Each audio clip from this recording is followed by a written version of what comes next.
Mon corps se recroquevillait sur lui-même. J'avais la tête qui rentrait dans les épaules et des larmes commençaient à couler sur mon visage rouge de honte. C'était toujours la même chose, c'était toujours la même histoire. Au collège, en cours de français, quand il fallait passer au tableau, réciter une poésie ou pire, jouer une pièce de théâtre. Parce que là, il fallait incarner un personnage, il fallait être à l'aise.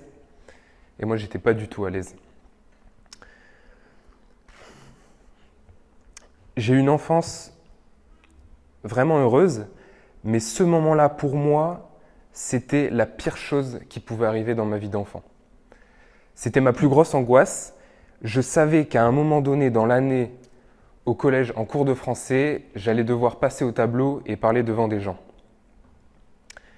J'allais être à la merci de tous les regards et pendant quelques instants, j'allais être au centre de l'attention de toute la pièce. Ma professeure de français allait noter ma prestation, tous les autres élèves allaient pouvoir m'observer, ils allaient me scruter de ma coiffure à mes chaussures en passant par mes vêtements, comment je suis habillé, ma silhouette.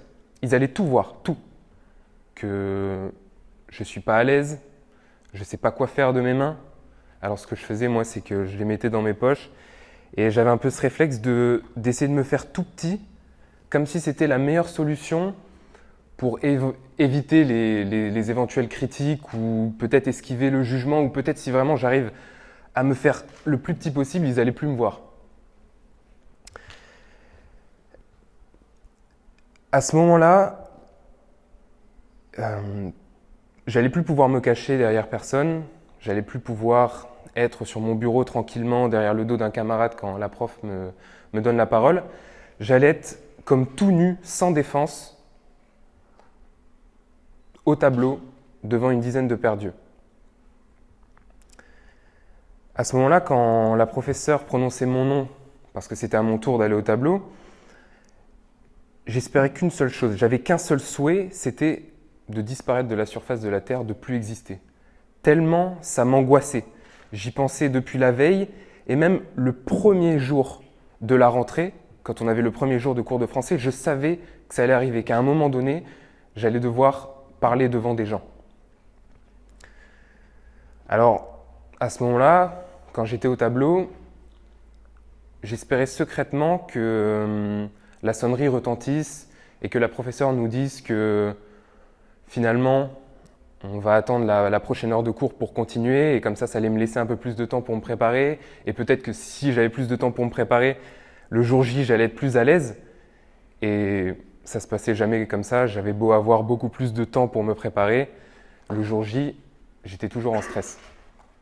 Ou peut-être que pour je ne sais quelle raison, la professeure nous dise que cette année, la poésie et le théâtre, c'est plus au programme. Mais ça non plus, ça n'est jamais arrivé. Alors, la seule solution qui me restait, une fois que j'avais plus d'échappatoire, que j'étais au tableau et que je devais commencer à réciter ma poésie ou jouer ma pièce de théâtre, la seule option qui me restait, c'était de pleurer, de me mettre dans tous mes états, de fondre en larmes.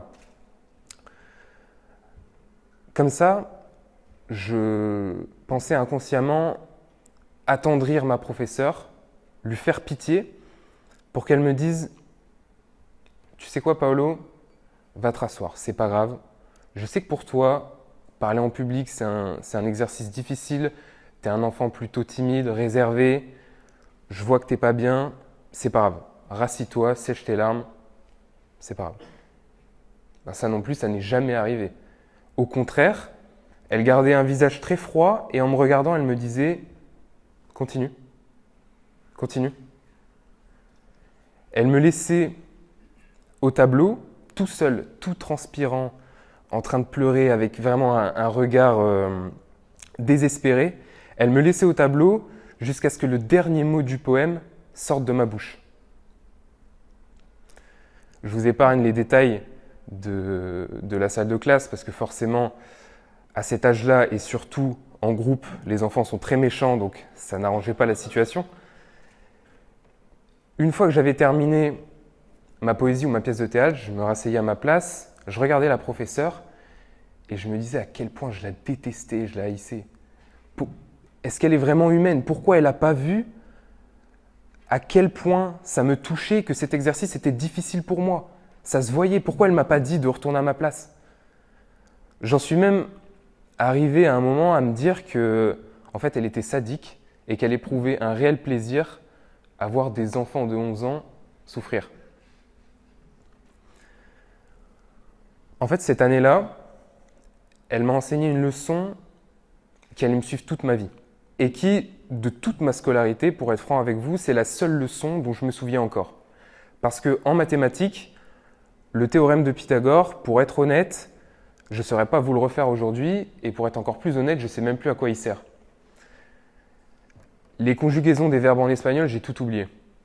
Mais ce qu'elle a voulu me faire comprendre ce jour-là, c'est que dans la vie, je devais affronter mes problèmes plutôt que de les fuir.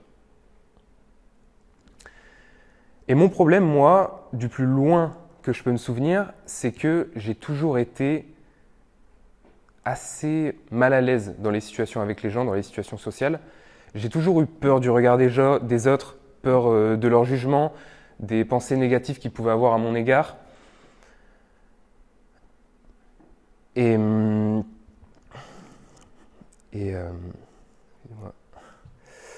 de parler en public, n'en parlons même pas. Et ça, c'est difficile à comprendre pour un enfant de 11 ans, mais en m'obligeant à faire face à mon problème, en obligeant à affronter mon problème, elle a évité que ce phénomène s'aggrave avec les années. Parce que les années suivantes, en cours de français, quand il fallait réciter une poésie ou jouer une pièce de théâtre, j'étais pas devenu un acteur hors pair. Mais au moins, je réussissais à terminer la poésie sans bégayer, sans pleurer. J'étais pas le plus à l'aise, mais un petit peu plus que les fois précédentes. En allant affronter mon problème plutôt que de le fuir à chaque occasion,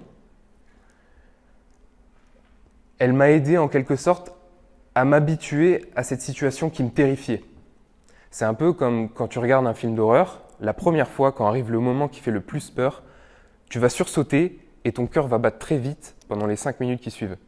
La deuxième fois, toujours ce même moment, tu vas sursauter, mais tu vas très vite te remettre de tes émotions. Et la troisième fois, parce que tu sais à quoi t'attendre, ça ne va plus rien te faire. Et ce phénomène-là, je l'ai fait mien parce que j'ai vu à quel point il a été efficace avec l'exercice de la poésie. Je savais que si je voulais grandir et m'améliorer dans les situations qui me posaient des difficultés à cause de mon introversion, je devais partir en guerre contre ces problèmes de timide. Alors, à chaque fois qu'il y avait une situation qui me faisait peur à ce niveau-là, j'allais l'affronter. Par exemple, en 2019, je tombe sur la chaîne YouTube d'un Américain qui fait des vidéos, il a lancé une série qui s'appelle « La thérapie du rejet ».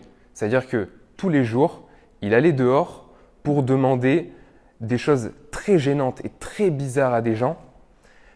Par exemple, il a fait ça pendant 100 jours. Un jour, il est allé sonner chez des gens pour demander s'ils pouvaient juste planter une fleur dans leur jardin. Ça paraît bête, mais c'est pas quelque chose qu'on fait naturellement. Il est allé dans la rue pour demander des compliments à des inconnus. Il est allé dans un salon de toilettage pour chiens pour demander s'il pouvait se faire couper les cheveux. Et moi, en regardant ça, j'avais vraiment la boule au ventre. Je ressentais la gêne à travers mon écran et je me suis mis à sa place. J'ai essayé de me mettre à sa place et je me sentais vraiment pas bien. Parce que j'imaginais ce que lui pouvait vivre. Il pouvait voir en direct le jugement dans les yeux des gens en face de lui. Il pouvait penser qu'il était bizarre, que c'était un fou, qu'il n'était pas fait pour vivre en société, un tas de choses négatives. Et en me mettant à sa place, j'avais très peur. Et j'étais pas à l'aise avec ce sentiment de peur. Je voulais m'en débarrasser. Alors je me suis dit, je vais faire la même chose. Pendant 30 jours, pareil, je suis sorti de chez moi.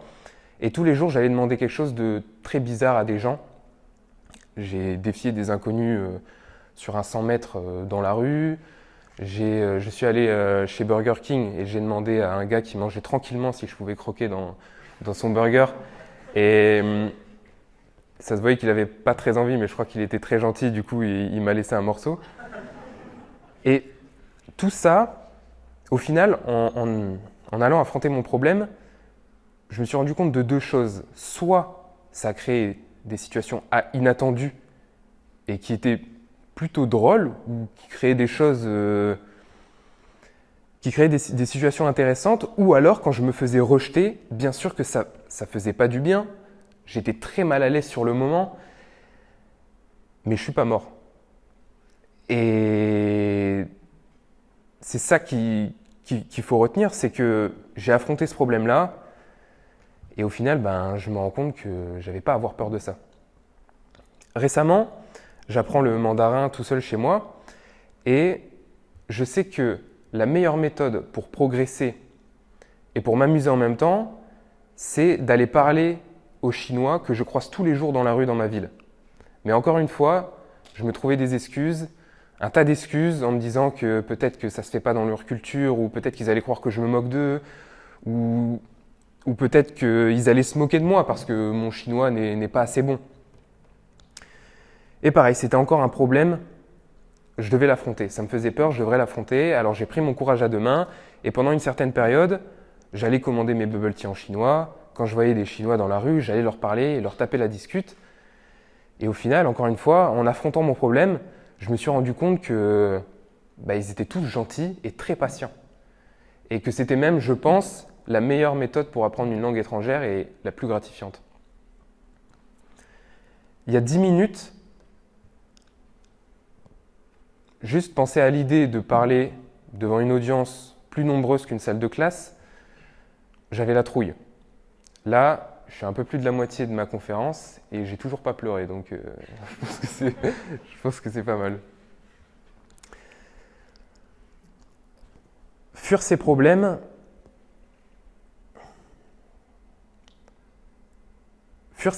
ça nous rend sereins jusqu'au moment où on les rencontre. Mais les affronter, c'est la meilleure façon d'être serein à chaque fois qu'on les recroise. En faisant ça, on est tranquille pour tout le reste de sa vie. Heureusement que ma professeure de français en 6e ne s'est pas laissée attendrir par mes larmes de crocodile, parce que si la première fois, elle m'avait dit de me rasseoir au lieu de m'obliger à continuer, elle m'aurait handicapé à vie. Il y a plein de choses, il y a plein d'expériences que j'aurais pas pu vivre dans ma vie, il y a plein de choses que j'aurais pas pu faire, et surtout, j'aurais jamais eu le courage de venir ici aujourd'hui. Donc merci à elle et merci à vous.